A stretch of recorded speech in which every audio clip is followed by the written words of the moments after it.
Well, good morning. Welcome to another edition of Teology. I must say that I'm drinking coffee instead of tea this morning.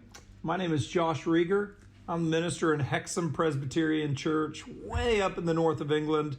I'm really glad that Michael's asked me to be a part of this today and to help you as you're going through the Confession of Faith. Today we're going to be looking at Westminster Confession of Faith, Chapter 6. And we're looking at paragraph 5.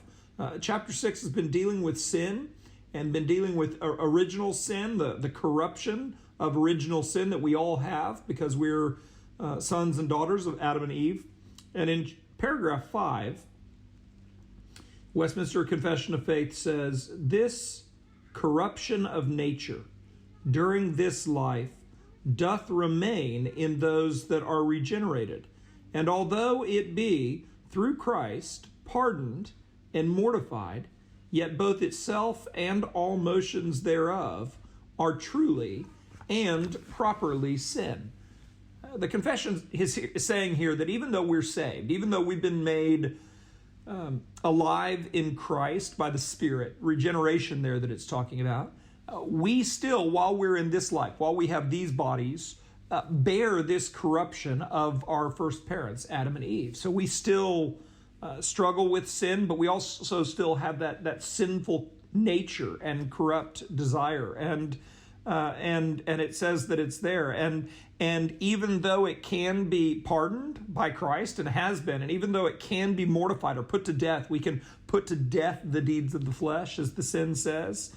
Still, the desires, the sin nature, and in the actual sins that flow from those things, they are actually sin. They're things that we're responsible for before God, our holy creator. And so those things are there. In fact, it's amazing to see how even the apostles struggled with this. We see Paul in Romans, especially in chapter 7, speaking of his own struggles. He talks about how the things that he wants to do, he doesn't do, and the things that he doesn't want to do, he does. And we've all felt like that as we've walked with the Lord, as we've wanted to not sin, and yet we find that sometimes it feels so powerful.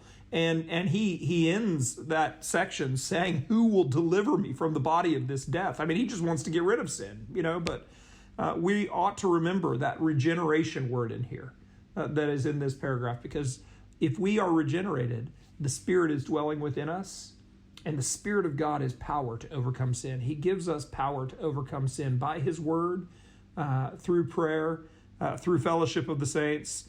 And so while it's still there, while we're not going to get rid of that corruption and those sins that this side of the grave, we do see that we begin to get rid of them and we begin to put them to death. And the Spirit can give us real power over sin. Well, I'm really glad to be with you today, and I hope that this has been helpful for you.